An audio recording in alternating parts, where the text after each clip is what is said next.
تمہارے ایک عمل کا، اور ایک ایسا عمل جو بہت مختصر عمل ہے، جس کا بدلہ اگر تم چاہتے ہو کہ اللہ رب العالمین سے لو،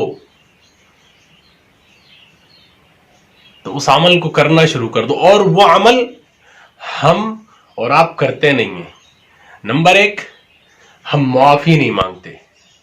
اگر ہم سے کوئی غلطی ہو جائے، ہم سے کوئی غلطی سرزد ہو جائے، تو ہم اس کی معافی نہیں مانگتے. اولاً تو ہم مانگتے نہیں، اور اگر ہم میں سے کوئی مانگتا بھی ہے تو دوسری جانب سے دوسری غلطی یہ ہوتی کہ جس سے معافی مانگی جا رہی وہ معاف کرنے کو تیار نہیں ہے.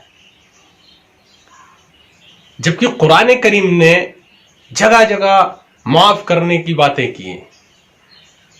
یہاں تک کہ اللہ رب العالمین نے فرمایا خذ العفو، معافی کو اختیار کرو، معاف کرنے کو پسند کرو.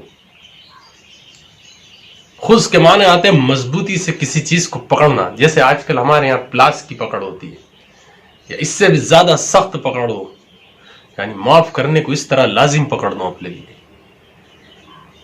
اب اس کا بدلہ کیسے اللہ رب العالمین نے؟ قرآن کریم میں اللہ تعالیٰ نے ارشاد فرمایا وَجَزَاءُ سَيِّئَةٍ سَيِّئَةٌ مِثْلُهَا فَمَنْ عَفَا وَأَصْلَحَ فَأَجْرُهُ عَلَى اللَّهِ.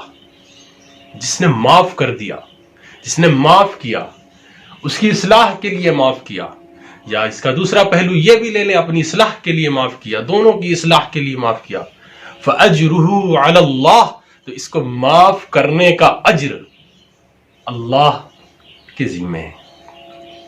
فَأَجْرُهُ عَلَى اللَّهِ، اس معافی کا صلہ اللہ رب العالمین سے ملے گا.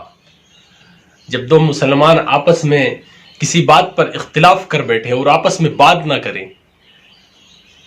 تو اللہ کے نزدیک ان کے سارے کے سارے عمل مردود ہوتے ہیں.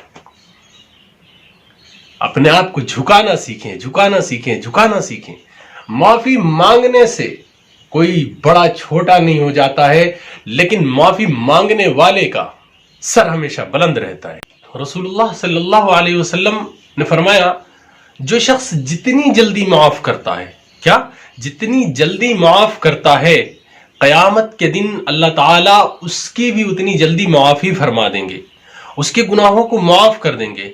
اور اگر معافی مانگنے والا مانگ رہا ہے اور جس سے معافی مانگ رہا ہے وہ معاف نہیں کر رہا ہے، تو رسول اللہ صلی اللہ علیہ وسلم فرماتے ہیں کہ جس سے معافی مانگی جا رہی ہے اور اگر وہ شخص معاف نہیں کرتا ہے تو روز محشر وہ حوض کوثر پہ میرے سامنے حاضر نہ ہو. یعنی اتنا مبغوض ہے، اتنا برا ہے وہ شخص، اتنا گھٹیا ہے وہ شخص کہ حضور علیہ الصلوۃ والسلام اس کی شکل دیکھنا پسند نہیں کرتا. لہذا معاف کرنے والے بنو، معافی مانگنے والے بنو.